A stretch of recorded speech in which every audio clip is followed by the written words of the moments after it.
இந்த வாரம் என்னோட 2 வீடியோவுமே ஆடிப்பெருக்கு ஸ்பெஷல்.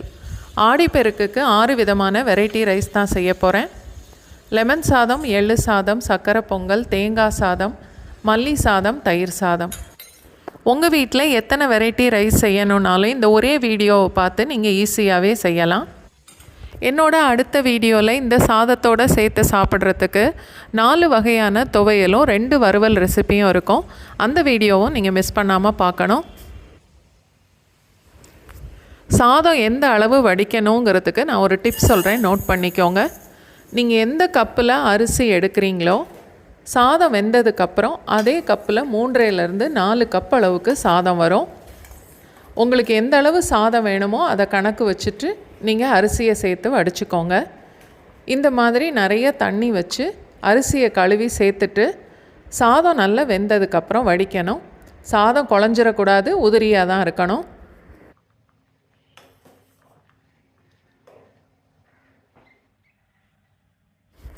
ஃபஸ்ட்டு லெமன் சாதம் செய்யலாம்.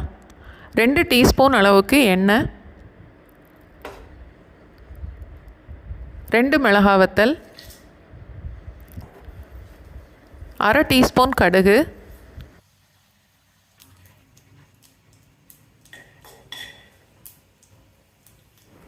1/4 டீஸ்பூன் அளவுக்கு நான் வெந்தயம் சேர்த்து தாளிக்கிறேன். இது ஆப்ஷனல் தான், உங்களுக்கு வேண்டான்னா நீங்கள் அவாய்ட் பண்ணிக்கலாம். 1 டேபிள் ஸ்பூன் வேர்க்கடலை, 1 டீஸ்பூன் கடலைப்பருப்பு,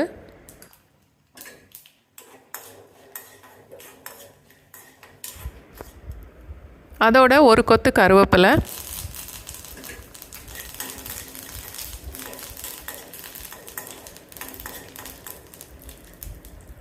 இப்போ அடுப்பை ஆஃப் பண்ணிவிட்டு 1 பிஞ்ச் அளவுக்கு மஞ்சத்தூள் சேர்த்துட்டு ஒரு பெரிய சைஸ் எலுமிச்சம்பழத்தில் பாதி அளவு மட்டும் புழிஞ்சா போதும்.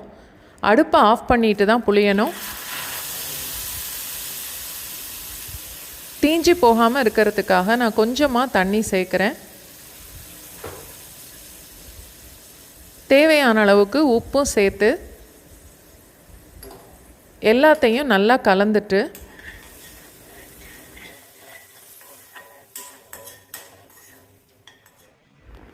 வடித்த சாதத்தில் 1.5 கப் அளவுக்கு தான் நான் சேர்க்குறேன். 240 ml அளவுள்ள கப்பில் 1.5 கப் அளவுக்கு சாதம் சேர்த்துருக்கேன். இன்றைக்கி நான் எடுத்திருந்த இன்க்ரீடியன்ஸுக்கு இந்த 1.5 கப் அளவு சாதத்தை சேர்த்து கலக்கும்போது கரெக்டாக இருக்கும். உங்களுக்கு தேவையான அளவுக்கு நீங்கள் சாதம் சேர்த்து கலந்துக்கோங்க. இந்த மாதிரி நல்லா கலந்துட்டா லெமன் சாதம் ரெடி ஆயிரும். உங்கள் வீட்டில் லஞ்ச் பாக்ஸ் ரெடி பண்ணுற வேலை இருந்தால் ஒரு நாள் இந்த சாதம் ட்ரை பண்ணி பாருங்கள். அடுத்தது எள்ளு சாதம் செய்யலாம். எண்ணெய் எதுவும் சேர்க்க தேவையில்லை. 3 இல்லை 4 மிளகாய் வத்தல், 1.5 டேபிள் ஸ்பூன் அளவுக்கு கருப்பு எள்ளு, 1 டீஸ்பூன் சீரகம், 1/4 டீஸ்பூன் பெருங்காயம்,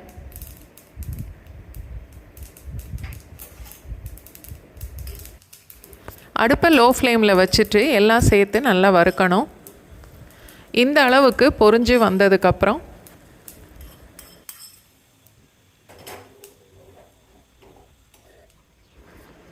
ஒரு தட்டில் கொட்டி நல்லா ஆற வச்சுட்டு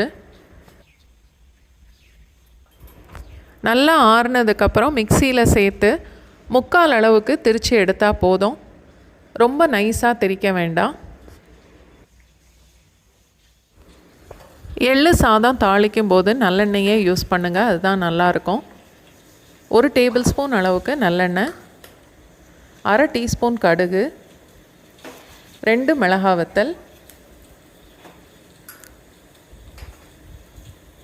1 டேபிள் ஸ்பூன் அளவுக்கு வேர்க்கடலை,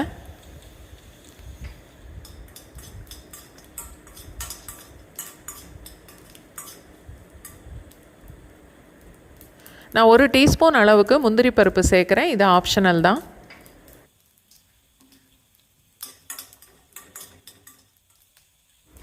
அதோட கொஞ்சம் கருவேப்பிலை.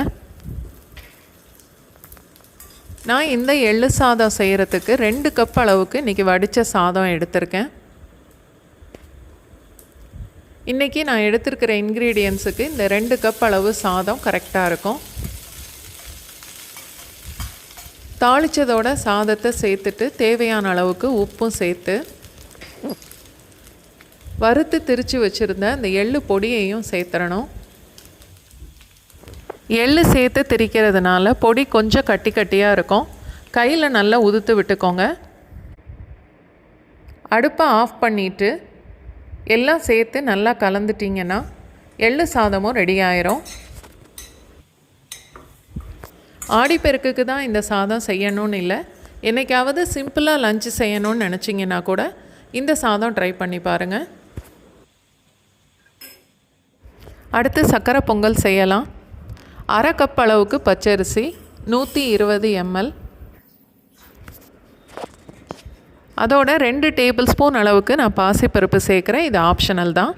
நீங்கள் இது வேண்டாம் அப்படின்னா வெறும் அரிசியில் கூட செய்துக்கலாம். குக்கரில் 1/2 கப் அளவுக்கு தண்ணி சேர்த்துட்டு அரிசியும் பருப்பும் ஒன்றா சேர்த்து நல்லா கழுவிட்டு ஒரு கிண்ணத்தில் நான் குக்கரில் தான் வேக வைக்க போகிறேன். சர்க்கரை பொங்கலுக்கு சாதம் குக்கரில் நல்லா குழைய வேக வச்சா தான் நல்லாயிருக்கும். அரிசி எடுத்த அதே கப்பில் 4 கப் அளவுக்கு தண்ணி சேர்க்குறேன்.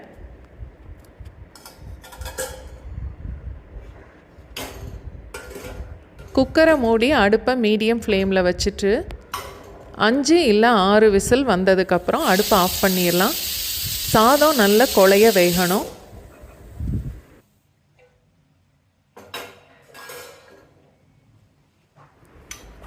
நீங்கள் யூஸ் பண்ணுற அரிசிக்கு எந்த அளவுக்கு தண்ணி சேர்த்தா நல்லா குழைய வேகுமோ அந்தளவு நீங்கள் தண்ணி சேர்த்துக்கோங்க. ஆனால் சாதம் இந்த மாதிரி நல்லா குழைய வேகணும். நான் இன்றைக்கி குக்கரில் தான் சர்க்கரை பொங்கல் செய்ய போகிறேன். நீங்கள் அடிகனமான பாத்திரம் ஏதாவது வச்சுருந்தீங்கன்னா அதை யூஸ் பண்ணிக்கோங்க.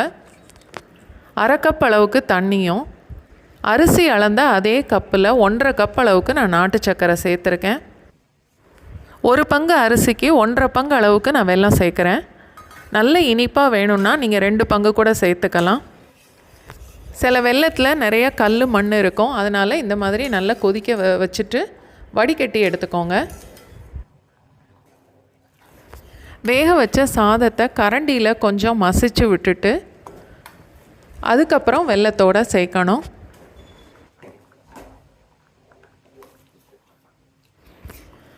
வெல்லத்தோட சாதத்தை சேர்த்து கட்டி இல்லாமல் நல்லா கலந்து விடணும்.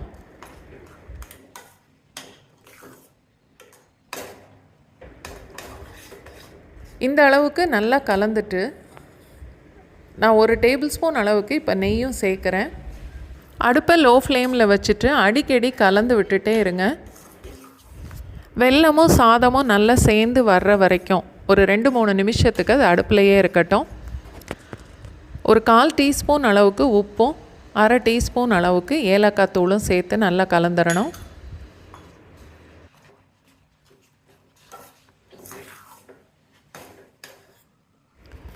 ஒரு பேனில் 2 டேபிள் ஸ்பூன் அளவுக்கு நெய் சேர்த்து 1 டேபிள் ஸ்பூன் முந்திரி பருப்பும் அது கொஞ்சம் செவந்ததுக்கப்புறம் 1 டீஸ்பூன் அளவுக்கு கிஸ்மிஸும் சேர்த்து வறுத்துட்டு பொங்கலோடு சேர்த்து நல்லா கலந்துட்டிங்கன்னா நல்ல டேஸ்டான ஒரு சர்க்கரை பொங்கல் ரெடி ஆயிரும். ஆடி வெள்ளிக்கு என்னைக்காவது சாமிக்கு பிரசாதம் பண்ணணுன்னா கூட நீங்கள் இந்த பொங்கலை ட்ரை பண்ணி பாருங்கள்.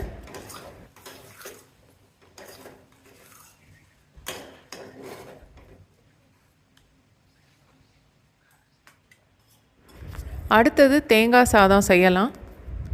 3-4 டீஸ்பூன் அளவுக்கு நெய் சேர்த்துக்கோங்க. தேங்காய் சாதம் செய்கிறதுக்கு நெய் தான் நல்லாயிருக்கும். 2 மிளகாய் வத்தல், 1/2 டீஸ்பூன் கடுகு,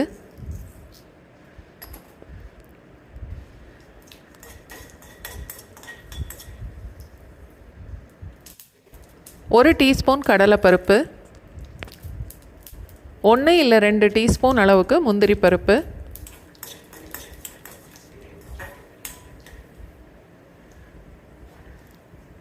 அதோட கொஞ்சம் கருவேப்பிலை,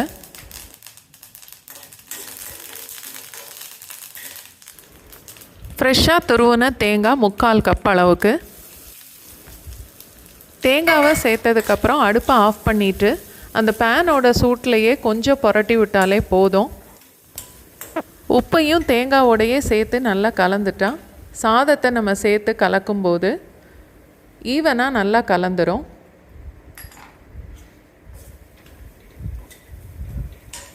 நான் இன்றைக்கி எடுத்துருக்கிற இன்க்ரீடியன்ட்ஸ் தேங்காய் அளவுக்கு வடித்த சாதம் 2 கப் அளவுக்கு சேர்க்குறேன்.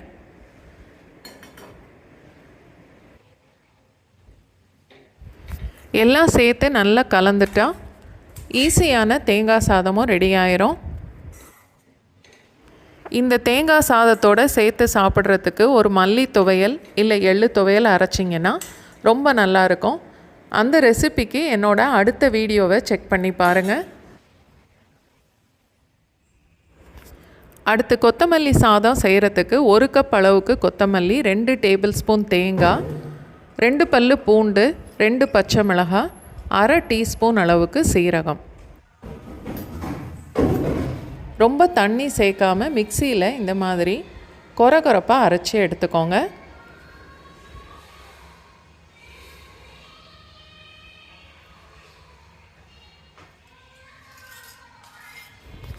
தாளிக்கிறதுக்கு 1 டேபிள் ஸ்பூன் அளவுக்கு எண்ணெய்,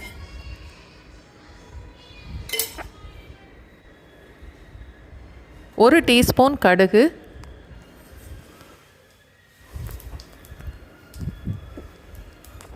1/2 டீஸ்பூன் சீரகம், 2 மிளகாய் வத்தல், 2 டேபிள் ஸ்பூன் வேர்க்கடலை, 1 டீஸ்பூன் கடலைப்பருப்பு,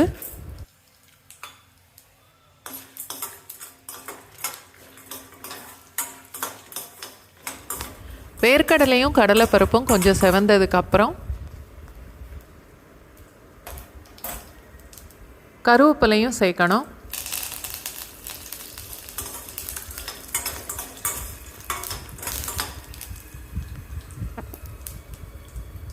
இப்போ அரைச்சி வச்சுருந்த மல்லி தேங்காய் எல்லாம் சேர்த்துடலாம்.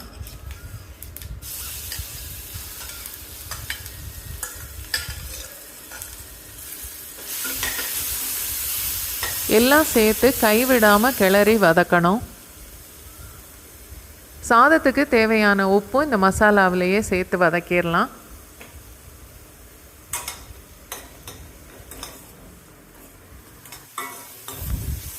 அடுப்பை மீடியம் ஃப்ளேமை விட கொஞ்சம் கம்மியாகவே வச்சுட்டு ஒரு 1.5 நிமிஷம் வரைக்கும் கைவிடாமல் கிளறி வதக்குனீங்கனாலே போதும். மசாலா இந்த மாதிரி நல்ல உதிரியாக வந்ததுக்கப்புறம் சாதத்தை சேர்க்கணும். நான் வடித்த சாதம் இன்றைக்கி 3 கப் அளவுக்கு எடுத்திருக்கேன். இன்றைக்கி நம்ம எடுத்துருக்கிற இன்க்ரீடியன்ஸுக்கும் மல்லி இலைக்கும் இந்த 3 கப்பு சாதம் கரெக்டாக இருக்கும்.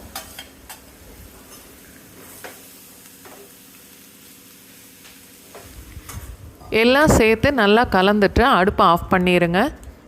அதுக்கப்புறம் ஒரு 2 டேபிள் ஸ்பூன் அளவுக்கு நல்லா பொடிசாக வெட்டின மல்லி இலையும் சேர்த்து கலந்துட்டா மல்லி சாதமும் ரெடி ஆயிரும்.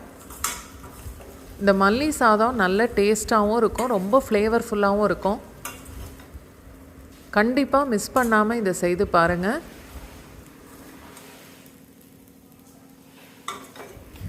ஒரு நாள் லஞ்ச் பாக்ஸுக்கு இந்த சாதம் கூட ட்ரை பண்ணி பாருங்கள். நல்ல காரமாக கிறிஸ்பியாக ஒரு பொட்டேட்டோ ஃப்ரை பண்ணிவிட்டு இந்த சாதத்தோடு சேர்த்து சாப்பிட்டு பாருங்கள்.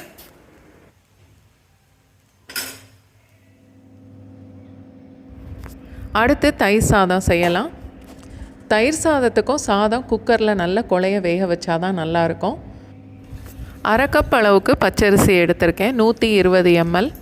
அதே கப்பில் 3.5 to 4 கப் அளவுக்கு தண்ணி சேர்க்கலாம்.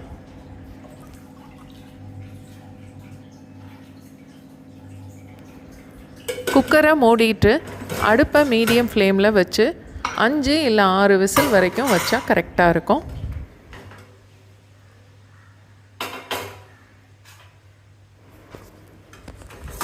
தயிர் சாதத்துக்கும் சாதம் இந்த மாதிரி நல்ல குழைய வேகணும்.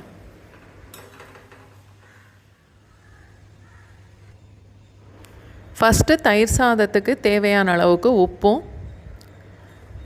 அரிசி அளந்த அதே கப்பில் 1 கப் அளவுக்கு பாலும் சேர்த்து நல்லா கலந்துருங்க. அரிசி பால் ரெண்டுமே 120 ml அளவுக்கு.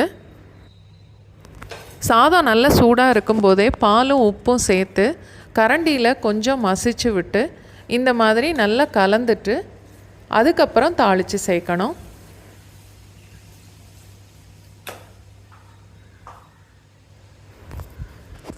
தாளிக்கிறதுக்கு 2 டீஸ்பூன் அளவுக்கு எண்ணெய் சேர்த்தா போதும்.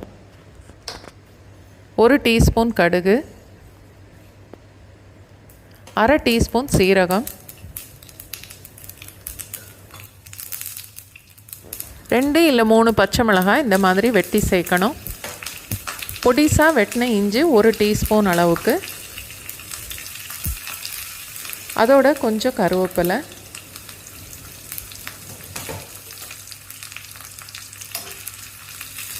நான் தயிர் சாதம் தாளிக்கும் போது கடைசியில் 1 டீஸ்பூன் அளவுக்கு கிஸ்மிஸும் சேர்த்து கொஞ்சம் வதக்கிட்டு தயிர் சாதத்தில் சேர்த்துக்குவேன். இது ஆப்ஷனல் தான்.